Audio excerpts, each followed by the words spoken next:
question, il y a une partie de la réponse, c'est-à-dire que oui, ces réhabilitations Tétu, Saint-Martin s'intègrent dans un nouveau programme de renouvellement urbain. Ce n'est pas le premier programme que nous avons mené au sein d'Advivo. Nous avions mené un programme avec l'ANRU 1 sur Malissol, sur Plan des Ors, et on a bien vu qu'il y avait un avant et un après de ces grandes opérations de renouvellement urbain, où la vacance a disparu, où la qualité de vie, bien évidemment, s'est améliorée, où l'attractivité de nos résidences a été renforcée, nous n'avons plus de logements vacants.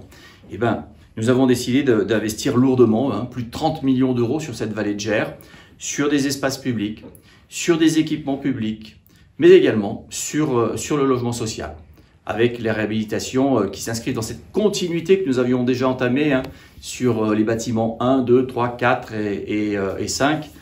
déjà d'une réhabilitation qui avait sensiblement amélioré la qualité de vie, le confort, et j'ajoute l'isolation de nos logements, parce que c'est un vrai combat face à la fois aux dérèglements climatiques, face à la nécessité de protéger le pouvoir d'achat de nos locataires. Il nous faut avoir des logements confortables, bien isolés.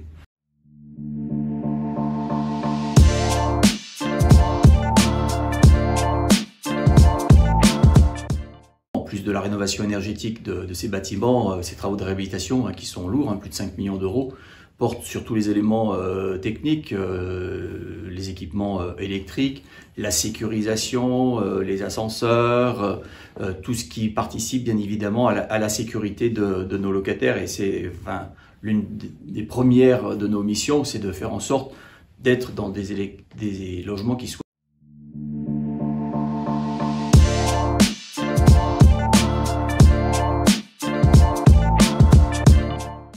on a un quartier qui est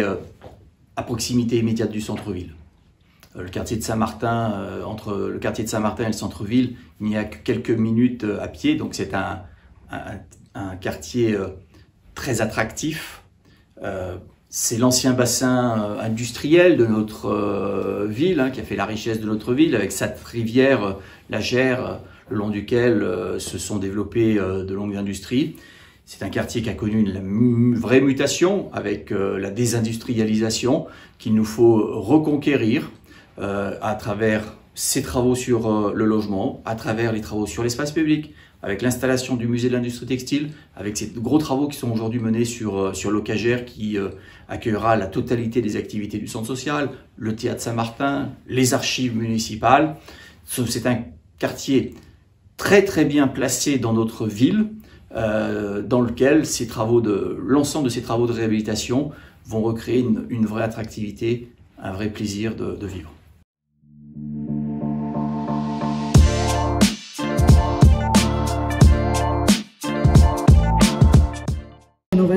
Il faut que l'opération atteigne certaines exigences. L'exigence principale est de limiter la consommation annuelle d'énergie primaire.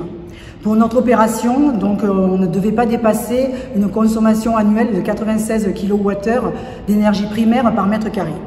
Donc pour arriver à cet objectif, nous avons travaillé sur l'enveloppe des bâtiments avec la mise en place d'une isolation thermique par l'extérieur,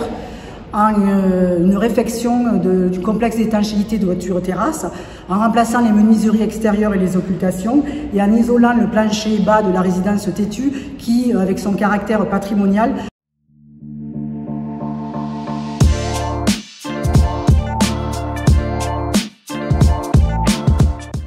Nous avons démarré le chantier en janvier 2020, nous avions 36 logements vacants sur 160 et aujourd'hui, après réhabilitation, nous avons déjà loué la moitié des logements vacants et 10 logements sont en cours de réfection pour une relocation.